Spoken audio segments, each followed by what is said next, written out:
রাত 2:30 থেকে 3টা। ইয়ামিনের জীবনে এই 30 মিনিট শুধু স্তব্ধতা, নাকি অন্য জগতের কারো অপেক্ষায় থাকা?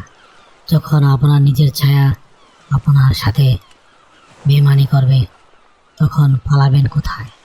হ্যালো প্রিয় বন্ধুরা, আজকের গল্পের নাম অচেনা মানুষের ছায়া। ছায়া ছায়া। ইয়ামিনের জীবনটা ছিল একদম মেপে মাপা চলা। আর 2:30 তার ঘুম একটি নিত্যদিনের অভ্যাসে দাঁড়িয়ে গেছে।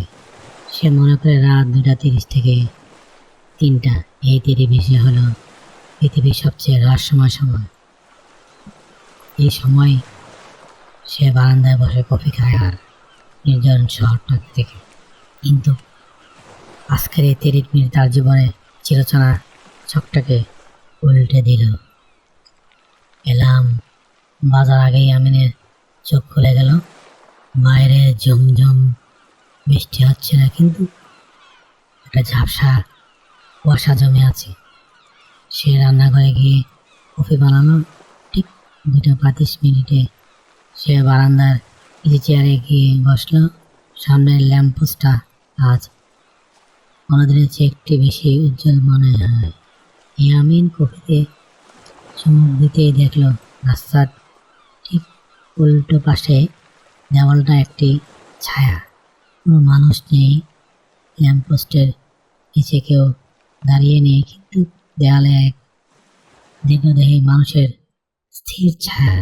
ইয়ামিন ভাবল হয়তো কোনো গাছ বা খুঁটির প্রতিফলন, কিন্তু ছায়াটা হঠাৎ নড়ে উঠল।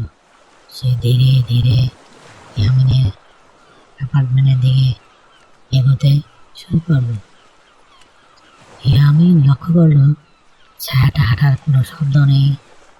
সবচেয়ে অদ্ভুত ব্যাপার হলো ল্যাম্পপোস্টের আলো যেদিকে থেকে আসছে, ছায়াটা তার ঠিক উল্টোর দিকে করার কথা ছিল, কিন্তু ছায়াটা যেন আলোর নিয়ম মানছে না। সেটা এখন ইয়ামিনের গেটের কাছে। ইয়ামিন ভয়ে জমে গেছে।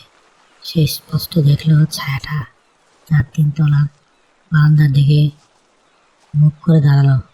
তার কোনো চোখ নেই, মুখ নেই, তবু ইয়ামিন অনুভব করতে লাগলো কেউ তাকে তীব্রভাবে লক্ষ্য করছে। হঠাৎ ছায়াটা হাত তুলল। সে দেয়ালে নিজের আঙুল দিয়ে কিছু একটা লিখতে শুরু করলো। ইয়ামিন চোখ কষলে ভালো করে তাকালো। দেওয়ালে একটা লেখা ফুটে উঠল, সময় শেষ। ইয়ামিনের গায়ের লোম খাড়া হয়ে গেল। সে দ্রুত ঘরে ঢুকে দরজা বন্ধ করতে চাইল, কিন্তু সে দেখল তার হাত পা কাঁপছে থরথর করে।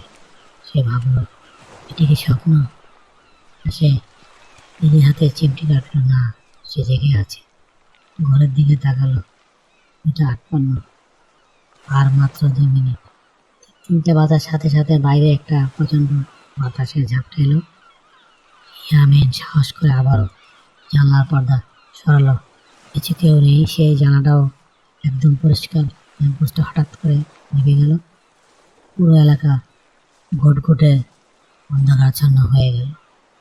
ইয়ামিন স্বস্তির নিঃশ্বাস ফেলে সোফায় গিয়ে বসলো, কিন্তু তার কপালে তখন হিমশীতল ঘাম ঝরছে। সে যখন কফির কাপটা হাতে নিল, দেখল কাপড় তলা একটা ছোট্ট চিরকুট লেখা আছে। তাতে লেখা আছে, আগামীকাল রাত 2:30 আমি বারান্দার ভেতরে থাকবো। ইয়ামিন বুঝতে পারল তার সেই শান্ত 30 মিনিট আর আগের মতো ফিরবে না। ছায়াটাকে তাকে চিনে ফেলেছে। হ্যালো বন্ধুরা, আজকের এই ভূতে গুলো ধরে গেল আবার দেখা হবে। Thank you for watching. Please subscribe.